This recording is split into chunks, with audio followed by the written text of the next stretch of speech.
News 18 Lokmat विशेष मध्ये आता महत्त्वाच्या बातमीना आपण सुरुवात करणार आहोत। राज्य महिला आयोग आणि गृह खात्यामध्ये पुन्हा एकदा संघर्षाची चिन्ह निर्माण झालेली आहेत। पोलिसांच्या कारवाईवर आयोग असमाधानी असल्याचं रुपाली चाकणकर यांनी स्पष्ट केलंय।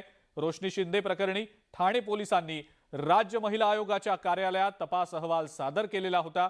एकंदरीतच उद्धव ठाकरेंच्या फडतूस गृहमंत्री या टीकेने भरकटलेला हा विषय पुन्हा एकदा गाजणार असल्याचं आता स्पष्ट झालेलं आहे।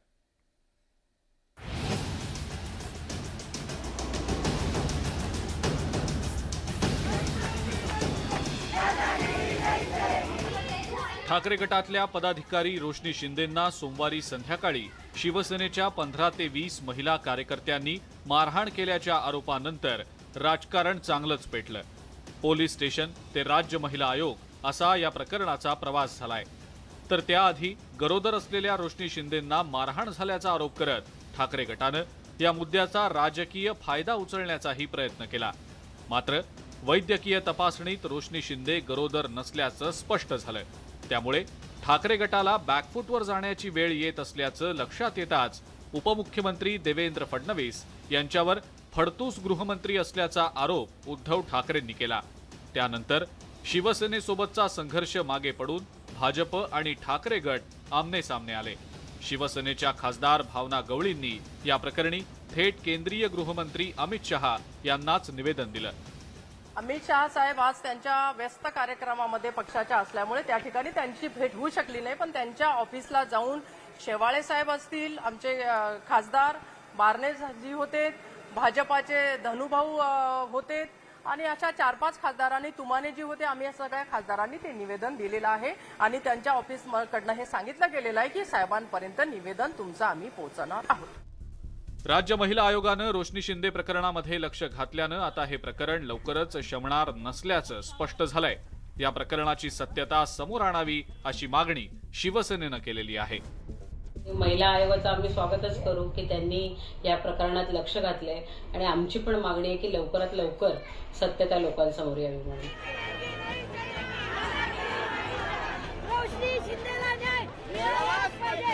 रोशनी शिंदेंना झालेल्या मारहाणीच्या प्रकरणी गुन्हा नोंदवण्यासाठी ठाकरे गटानं आक्रमक भूमिका घेतली होती।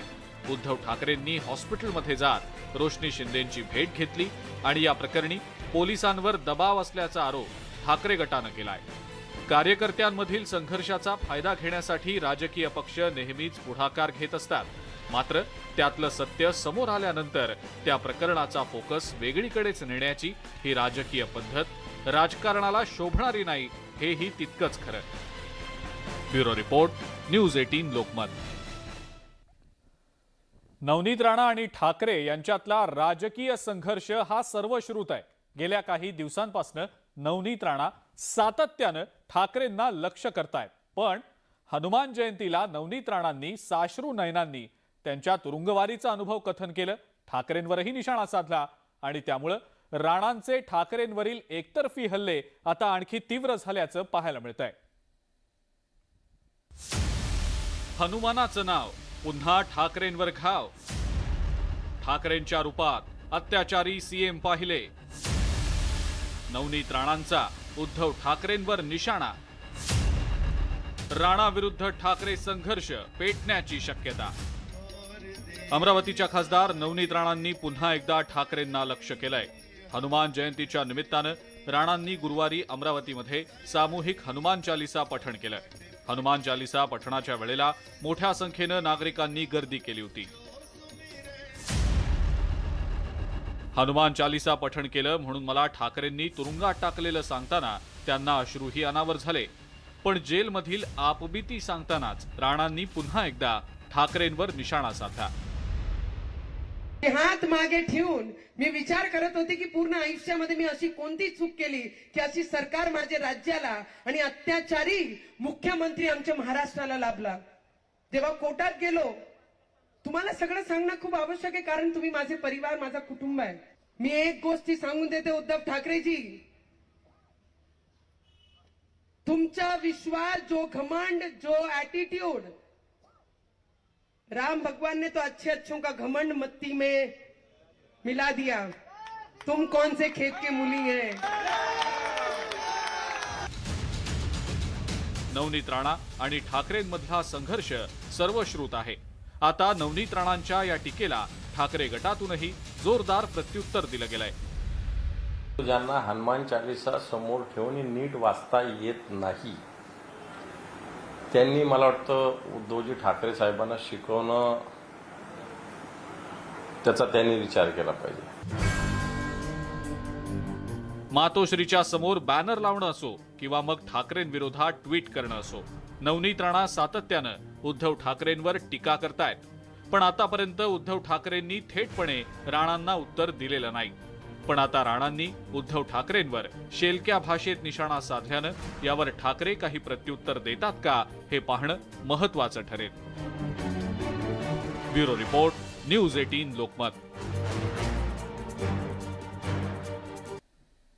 छत्रपती संभाजीनगरमधल्या पहिल्या वज्रमूठ सभेनंतर आता महाविकास आघाडीनं महाराष्ट्राच्या उपराजधानीकडे आपला मोर्चा वळवलाय. 16 तारखेला नागपुरात महाविकास आघाडीची वज्रमूठ सभा होतीये. पण या सभेला आता भाजपसह स्थानिकांनी देखील विरोध सुरू केलाय. नेमकं घडलंय तरी काय, जाणून घेऊया या रिपोर्टमधून. नागपुरात 16 एप्रिलला महाविकास आघाडीची दुसरी वज्रमूठ सभा होणार आहे. पूर्व नागपुरातील दर्शन कॉलनी इथल्या मैदानावर ही सभा होणार आहे. मात्र हे मैदान खेळासाठी आरक्षित असल्याचं सांगत स्थानिक नागरिक आणि खेळाडूंनी विरोध केलाय. दुसरीकडे भर वस्तीत हे मैदान असल्यानं वाहतुकीचा खोळंबा तसंच परीक्षा काळात विद्यार्थ्यांनाही त्रास होणार असल्याचा दावा भाजपनं केलाय. त्यामुळे या मैदानावर सभा घेऊ नये यासाठी आता आमदार कृष्णा खोपडेंनी थेट NITला पत्र लिहिलंय. भरगच्च वस्ती आहे आणि या भरगच्च वस्तीमध्ये तुम्ही राजकीय राडा का या ठिकाणी करत आहे मला कळलं नाही आहे. तुम्ही कुठेही सभा घ्या, आमचं काही घेणं देणं नाही आहे. आम्ही अशा अनेक सभा पाहिली, परंतु या मैदानाचा आपण सत्यानाश करू नये आणि म्हणून कृपया करून आपण ही सभा दुसरीकडे आपण ट्रान्सफर करा.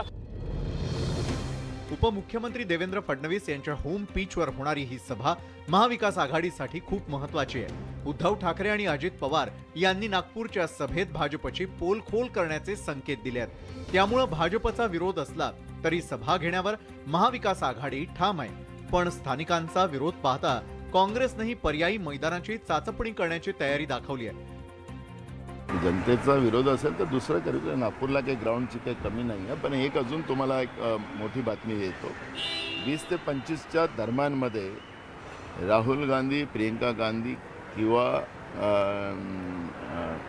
मल्लिकार्जुन खरगे साहेब, पण राहुल गांधी आणि प्रियंका गांधीची एक मोठी सभा आम्ही नागपूरला घेण्याचं आमचं प्लॅनिंग चालू आहे. छत्रपती संभाजीनगरातील यशस्वी सभेनंतर आता नागपुरातील सभेकडे अवघ्या महाराष्ट्राचं लक्ष लागलंय. या सभेत उद्धव ठाकरे, नाना पटोले, अजित पवारांसह तिन्ही पक्षाचे दिग्गज नेते उपस्थित राहणार आहेत. पण आता मैदानालाच भाजपनं विरोध सुरू केल्यानं पुढे काय घडतं, NIT यावर काय निर्णय घेतं हे पाहणं महत्वाचं ठरेल. उदय तिमांडे, न्यूज 18 लोकमत, नागपूर. राजकारण आणि बॉलिवूड यांचा तसा काही थेट संबंध नाही. मात्र सध्याच्या राजकारणामध्ये काहीही घडू शकतं. भाजपचे नेते मोहित कंबोज यांनी एक अजब नातं निर्माण केलंय आणि त्यातून नव्या वादाचा जन्म झालाय. पाहुयात त्याविषयीचा हा रिपोर्ट. भक्तांचा चॉईस सुद्धा किती फडतूस आहे. झुकेगा नहीं घुसेगा साला. सुषमा अंधारे जाहीर सभेत विरोधकांचा त्यांच्या खास शैलीत समाचार घेतात. त्यांच्या भाषणाला शिवसैनिक जोरदार प्रतिसादही देतात. मात्र भाजपसाठी सुषमा अंधारे या राखी सावंतची बहीण आहेत. भाजप नेते मोहित कंबोज यांनी अंधारे आणि राखी सावंत यांच्यात नवं नातं निर्माण केलं. सुषमा अंधारे आणि राखी सावंत दोघी बहिणी असल्याचं ट्विट कंबोज यांनी केलं. एक बहीण राजकारणात तर दुसरी सिनेमात आहे. दोघी एकमेकींच्या प्रतिस्पर्धीही आहेत. रोज कोण सर्वात जास्त सनसनाटी निर्माण करेल असं ट्विट करून कंबोज यांनी निशाणा साधला. ठाकरे गटाच्या मुलुक मैदानी तोफेवर मोहित कंबोज यांनी निशाणा साधला. त्यामुळे ठाकरे गटाकडूनही जशास तसं उत्तर देण्यात आलं. ठाकरे गटाच्या दसरा मेळाव्यात सुषमा अंधारे यांनी केलेलं भाषण शिवसैनिकांना प्रचंड भावलं होतं. त्यानंतर ठाकरे गटातला त्यांचा राजकीय प्रवास सुसाट सुरू झालाय. सुषमा अंधारे राजकीय विरोधकांवर जोरदार निशाणा साधत असल्यानं आता त्यांच्यावर पलटवार सुरू झालाय। परिणामी हा राजकीय संघर्ष आता कोणत्या वळणावर जाणार हे पुढील काही दिवसात स्पष्ट होईलच। Bureau report, news 18 Lokmat.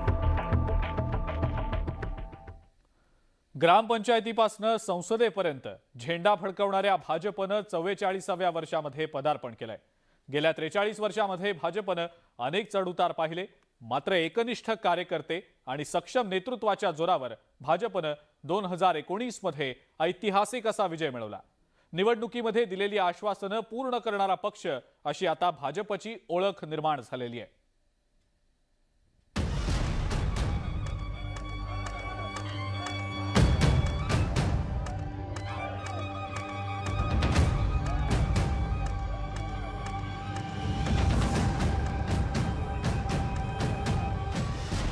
पंतप्रधान नरेंद्र मोदींच्या नेतृत्वात भाजपचा राजकीय उत्कर्ष पाहायला मिळतोय।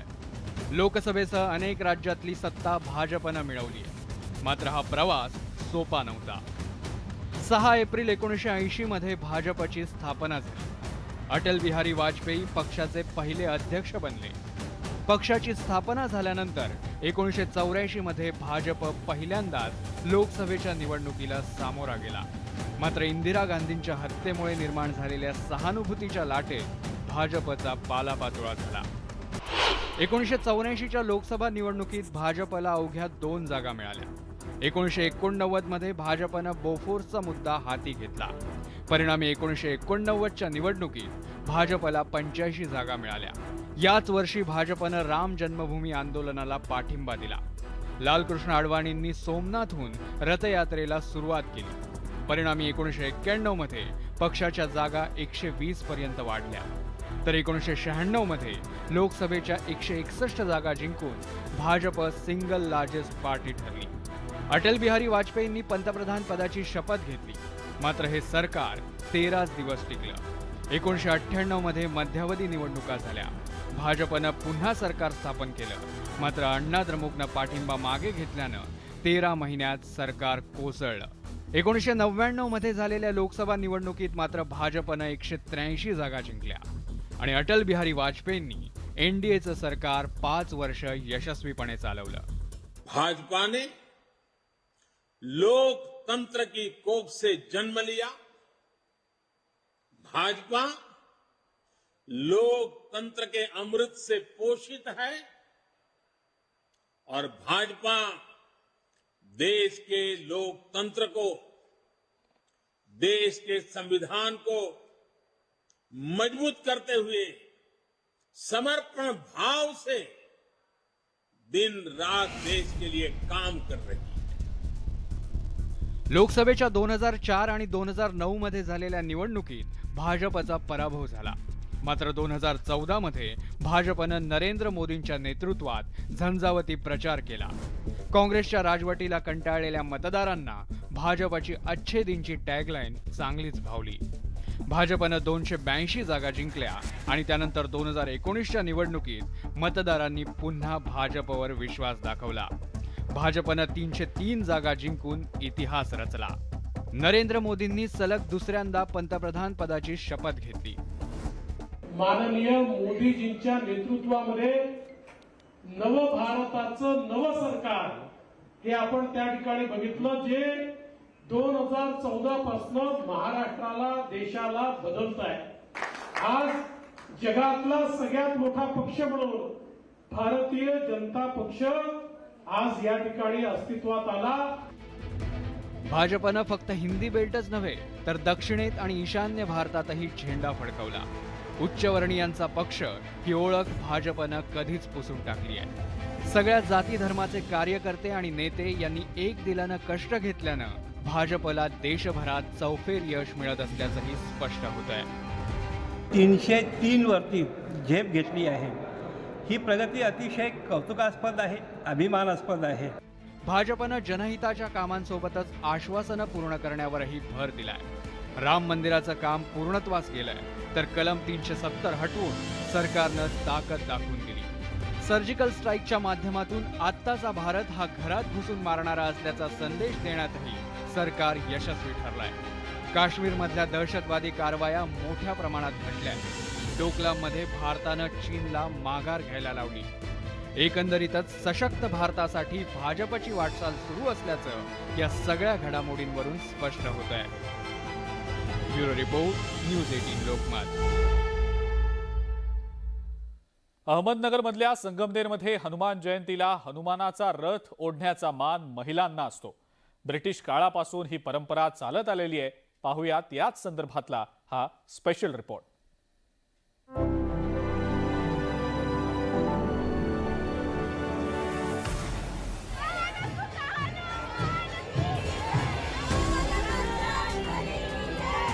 अरेच्चा, हे असं कसं काय? हीच कुणाची ही पहिली प्रतिक्रिया असते संगमनेरचा हनुमान जयंतीचा हा रथोत्सव पाहिल्यावर. संगमनेर मध्ये हनुमान जयंतीला ब्रह्मचारी बजरंग बलीचा रथ महिला ओढतात.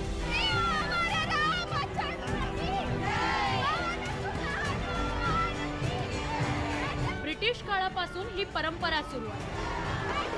या रथाची परंपरा अशी आहे की सगळ्यात अगोदर महिला रथ ओढतात, महिलांना सगळा मान दिला जातो आणि मग नंतर बाकीचे पुरुष त्याला सहकार्य करतात. गावातल्या बायका माहेरवासनी सुद्धा इथं या कार्यक्रमासाठी येतात आणि हनुमान जयंतीचा मोठा उत्सव साजरा करतात. माझं लग्नाला आता 40 वर्ष झालेली आहे आणि तेव्हापासून मी हे मारुती मंदिरात येत असते आणि दरवर्षी हा रथ ओढण्यामध्ये माझा पण सहभाग असतो आणि मला खूप आनंद होतो की अरे महिलांना हा मान मिळालेला आहे. ब्रिटिशांचा विरोध झुगारून रथावर मारुती ठेवून रंगार गल्लीपर्यंत ओढला आणि त्याचं एक महिलांच्या शक्तीचं प्रतीक हे संगमनेरकरांना व सगळ्या ब्रिटिश सरकारला दाखवून दिलं. या गोष्टीचा आम्हाला खूप जास्त अभिमान आहे.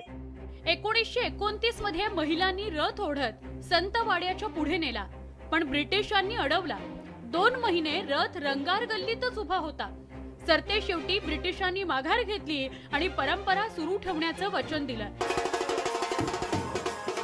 इथूनच पोलिसांनी रथाची पूजा करणे, ध्वज वाहून नेणे ह्या परंपरा सुरू झाल्या.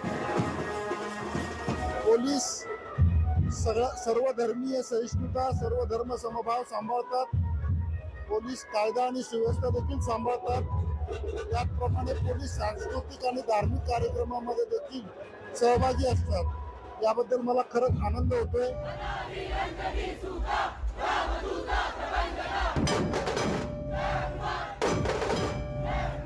महाराष्ट्रात अजूनही अनेक मंदिरात महिलांना जाण्यास मज्जाव केला जातो. अशा परिस्थितीत गेली अनेक वर्ष सलग महिला हनुमानाचा रथ ओढण्याची परंपरा महाराष्ट्राची सांस्कृतिक विविधता आणि वैभव स्पष्ट करणारी आहे. हा महाराष्ट्र महिलांच्या सन्मान, हक्क आणि अधिकाराची जोपासना करणाराही आहे. हा संदेश संगमनेर मधील ही परंपरा देते. अहमदनगरहून हरीश दिमोटेसह ब्युरो रिपोर्ट, न्यूज 18 लोकमत. आणि आता पाहूयात सविस्तर विशेष. आपल्या डान्समुळे सतत चर्चेत असलेली गौतमी पाटील ही आता लवकरच मोठ्या पडद्यावरती पदार्पण करणार आहे. घुंगरू सिनेमामधून गौतमी रुपेरी पडद्यावरती एंट्री घेणार आहे आणि हा सिनेमा तिच्या चाहत्यांसाठी पर्वणी ठरणार आहे. गौतमी पाटीलची मोठ्या पडद्यावर एंट्री.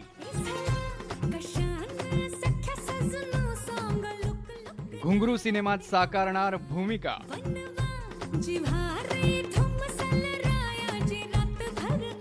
आता अभिनयातही हात आजमावणार गौतमी.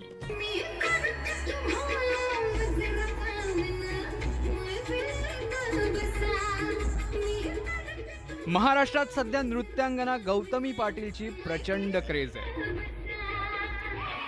सोशल मीडियामुळे चर्चेत आलेल्या गौतमीनं तरुणाईला अक्षरशः वेड लावलाय.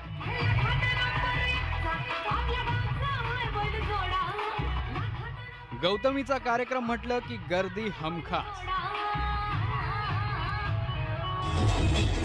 गौतमीच्या कार्यक्रमाला मोठ्या प्रमाणात हजेरी असते ती तरुणाईची.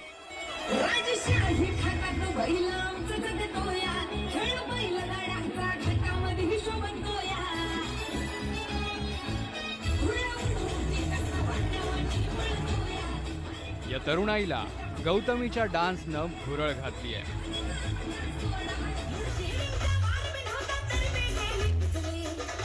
त्यामुळे राज्यभरात ठिकठिकाणी तिच्या डान्स कार्यक्रमांचं आयोजन केलं जात आहे. आता स्टेज गाजवणारी हीच गौतमी तुम्हाला वेगळ्या भूमिकेत पाहायला मिळणार आहे. लवकरच गौतमी पाटील मोठ्या पडद्यावर झळकणार आहे.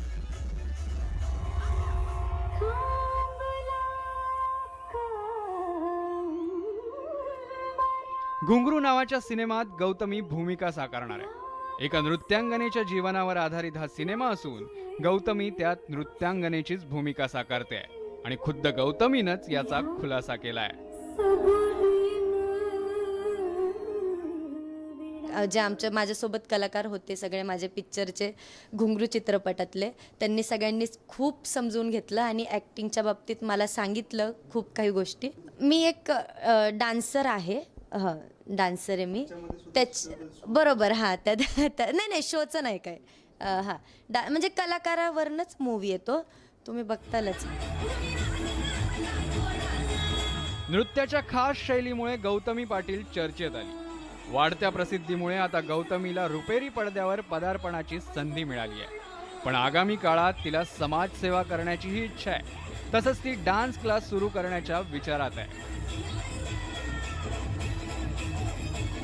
माझ्या डोक्यात आहे की म्हणजे माझ्यासारख्याच अजून काही मुली आहेत किंवा काय, कोणाला काय म्हणजे डान्स शिकायची इच्छा किंवा काय, तर त्यांना नाही होत, म्हणजे नाही होऊ शकत, तर डान्स क्लास वगैरे खोलायचे. आता अजून बघू पुढं काय काय होतंय.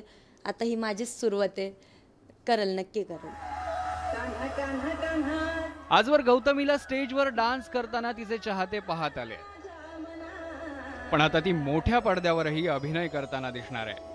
डान्स प्रमाणेच अभिनयातही गौतमीचा जलवा पाहायला मिळणार का?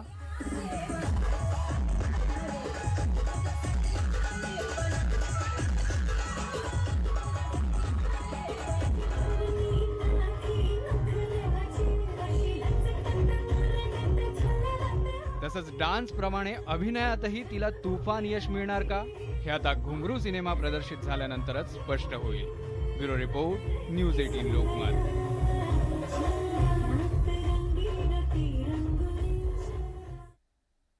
तर एकीकडे गौतमी अभिनयामध्ये नशीब आजमावणार आहे, तर दुसरीकडे तिच्या मानधनाच्या रकमेवरून सामना रंगल्याचं पाहायला मिळतंय. प्रसिद्ध कीर्तनकार निवृत्ती महाराज इंदुरीकरांनी गौतमीच्या मानधनावरती सवाल उपस्थित केलेला आहे आणि त्यावर गौतमीनं काय उत्तर दिलंय पाहूयात आमच्या या विशेष रिपोर्टमधून. इंदुरीकर महाराजांचा सवाल. 3 लाखाला 3च गाणे ऐकले, 300 पोरांच्या चड्ड्या फाटल्या, 200 पोरांची गुडघे मोडले. गौतमीचं इंदुरीकर महाराजांना उत्तर. मानधन माझं तेवढं नाहीच आहे, तर ते 3 लाख खूपच म्हणतायत. एवढे पैसे मी घेत नाही आणि तेही 3 गाण्यांना. असं नाही होत. गौतमी आणि महाराजांमध्ये कलगी तुरा.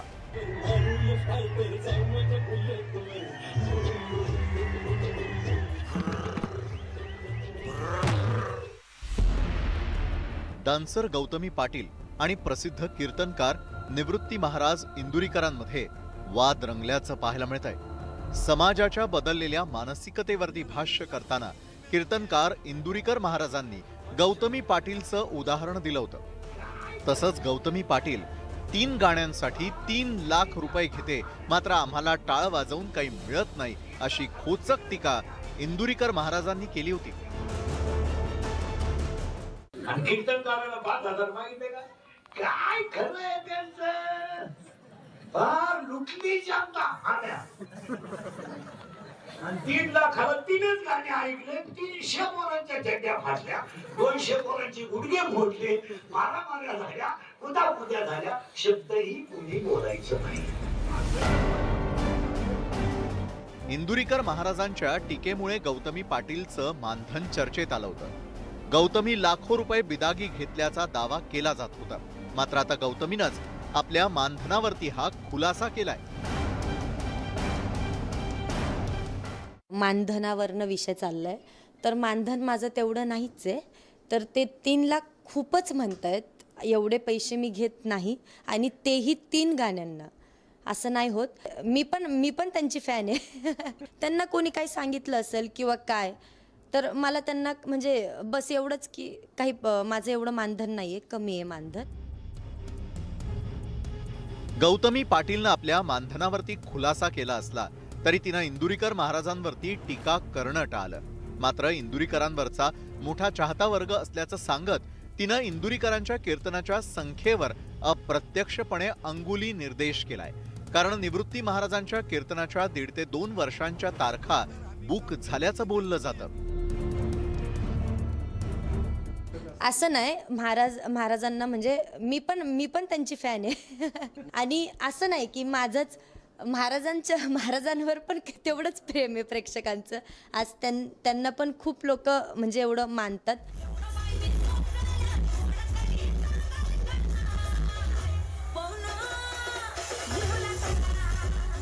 अलीकडच्या काळात गौतमी पाटीलच्या डान्स कार्यक्रमाला राज्यभरातून मागणी असल्याचं चित्र आहे. नेत्याचा वाढदिवस असो की गावची जत्रा, गौतमी पाटीलचा डान्स आयोजित केला जातो.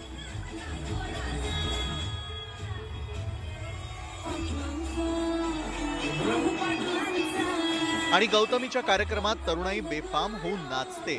त्यामुळे अतिउत्साही चाहत्यांना आवर घालण्यासाठी वेळ प्रसंगी पोलिसांना हस्तक्षेप करावा लागतो. गौतमीचा कार्यक्रम आणि प्रेक्षकांचा गोंधळ हे जणू समीकरण बनलेलं आहे. मात्र तिची क्रेज जराही कमी झाली नाही. Bureau report, news 18 Lokmat. त्यानंतर वळूयात आणखी एका विशेष बातमीकडे. कारण भारतानं अनेक क्षेत्रामध्ये जागतिक पातळीवरती ठसा उमटवलाय. मात्र सायबर गुन्हेगारीमध्ये वाढती सायबर गुन्हेगारी भारतासाठी आता डोकेदुखी ठरलेली आहे. जगात सर्वाधिक सायबर गुन्ह्यांची नोंद ही भारतात झालेली आहे, तर सर्वात कमी नोंद जपानमध्ये आहे.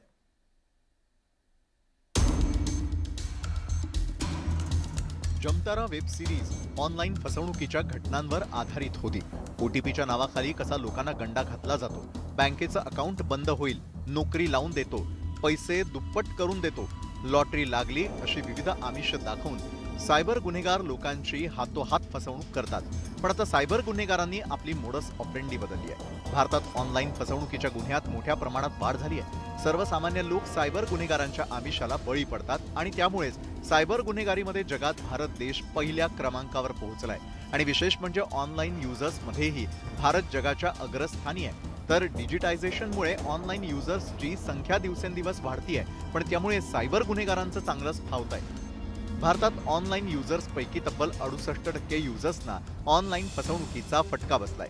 सायबर फसवणुकीमध्ये भारतानं अमेरिकेलाही मागं टाकलेलं असून अमेरिकेमध्ये 49% ऑनलाईन युजर्सची फसवणूक झाली आहे. तर ऑस्ट्रेलियामधील 40% आणि न्यूझीलंडमध्ये 38% ऑनलाईन युजर्सची सायबर गुन्हेगारांकडून फसवणूक झाली आहे. इंग्लंड आणि फ्रान्समधील हा आकडा 33%, तर जर्मनीतील 30% ऑनलाईन युजर्सची सायबर गुन्हेगारांनी फसवणूक केलेली आहे. जगाच्या तुलनेमध्ये जपानमध्ये सायबर गुन्हेगारीचं प्रमाण कमी आहे. जपानमध्येही 21% ऑनलाईन युजर्सची फसवणूक झाली आहे. सामाजिक सायबर क्राईम आहे त्याची प्रचंड वाढ झालेली आहे आणि हे वाढची 2-3 मुख्य कारण आहेत. एक म्हणजे समाजात असलेला अनअवेअरनेस, सामाजिक प्रबोधनाची सक्त गरज आहे. दुसरं म्हणजे की सायबर पोलीस किंवा सायबर पोलीस जे स्टेट्सचे आहेत त्यांच्यामध्ये कोऑर्डिनेशन नसणं. तिसरी म्हणजे एक वेगळं सायबर पोलीस काडर त्याच्यासाठी बनवणं गरजेचं आहे. स्मार्टफोनच्या जमान्यामध्ये सगळं काही मोबाईल फोनमध्ये एकवटलंय. फोनमधून आर्थिक व्यवहार करणं सोपं झालंय. मात्र त्यामुळे सायबर गुन्हेगारी वाढलीय. पण फसवणूक झालेल्या व्यक्तीनं गोल्डन अवर्समध्ये पोलिसांशी संपर्क करणं आवश्यक आहे. बहुसंख्य लोक ते टाळतात. त्यामुळे सायबर गुन्हेगारीवरती लगाम लावणं कठीण झालंय. सर्व नागरिकांना आव्हान असेल की असं कुठल्याही प्रकारचं चिटिंग होत आहे आपल्याबद्दल, ऑनलाईन किंवा फ्रॉड होत आहे, तर आपण तात्काळ पोलिसांना प्रथम संपर्क करावा आणि तिथून लगेच कुठलं ट्रान्झॅक्शन असेल ते आपण बँकेला सांगून आपण तात्काळ थांबवू शकतो. त्या अकाउंटला जे पैसे जमा असतात तेही त्या ठिकाणी राहतील आणि आपलं नुकसान कमीत कमी होईल. कोविड काळामध्ये अनेकांच्या नोकऱ्या गेल्या. वर्क फ्रॉम होम सुरू झाल्यामुळे ऑनलाईन व्यवहार वाढले. ऑनलाईन व्यवहाराचे अनेक फायदे आहेत. मात्र किरकोळ चुकीमुळे आर्थिक भुर्दंड सहन करावा लागतो. त्यामुळेच नागरिकांनी ऑनलाईन व्यवहार करताना काळजी घेणं आवश्यक असतं. अजित मांढरे, न्यूज 18 लोकमत, ठाणे.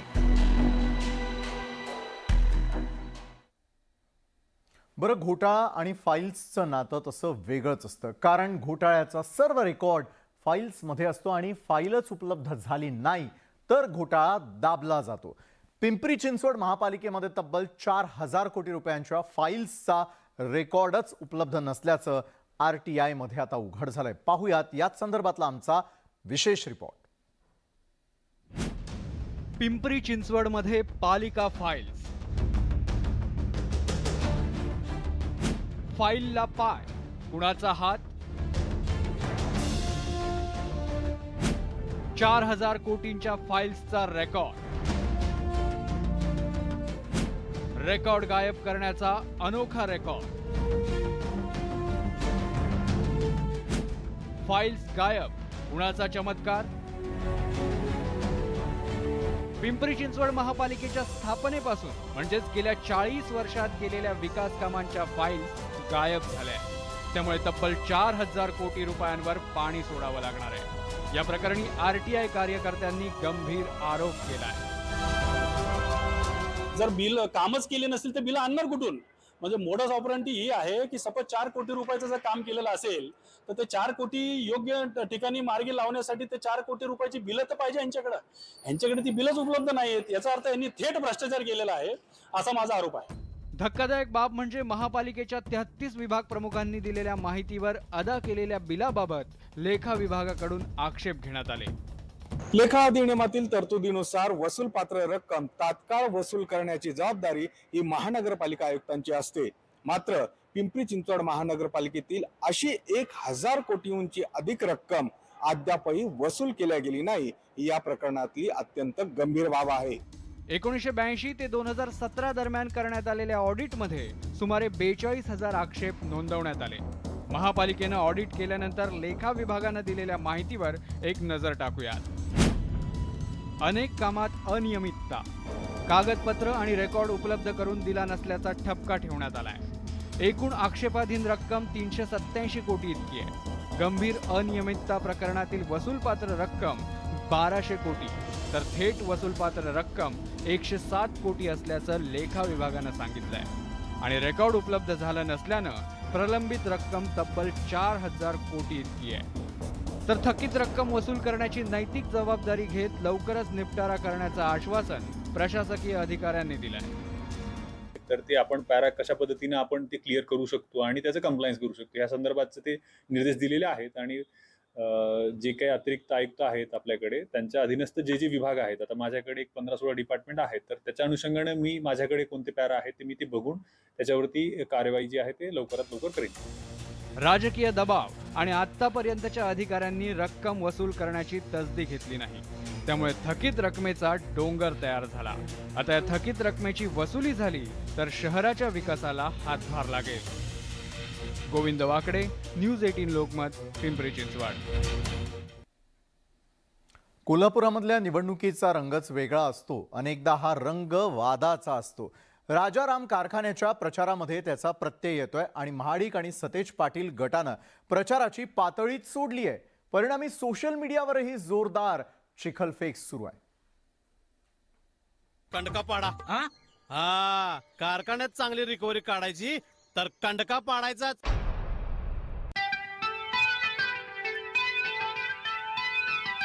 काय रात्रीचं वाहन गेलं 12 मोर गेलं की 2 टनाला डिफ्रीज पडतो काय, आणि दिवसा गेलं की बराबर येत आहे काय. गोलमाल है भाई, सब गोलमाल है.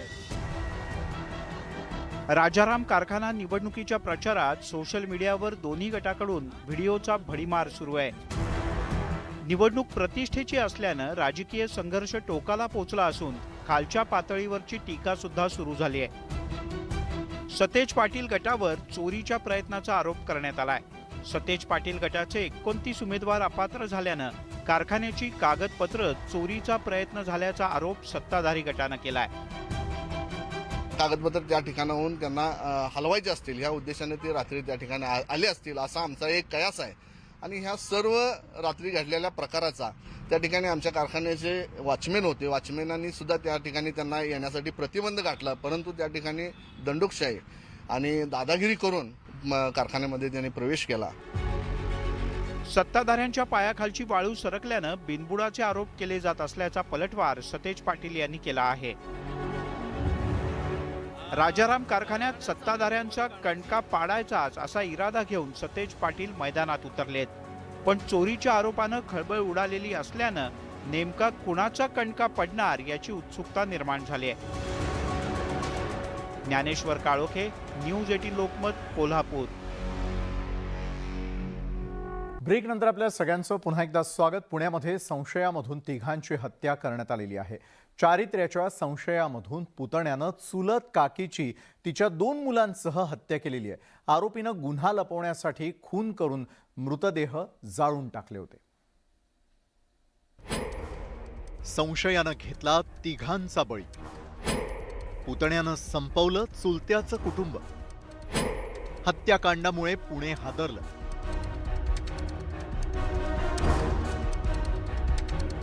गुरुवारी हत्याकांडानं पुणे शहर हादरून गेलं. पुण्याच्या कोंढवा परिसरात ते हत्याकांड घडलंय. वैभव वाघमारे हाच तो नराधम ज्यानं आपली चुलत चुलती आणि तिच्या 2 चिमुरड्यांना निर्दयीपणे संपवलंय. त्यानंतर त्यानं या तिघांचे मृतदेह जाळून टाकले.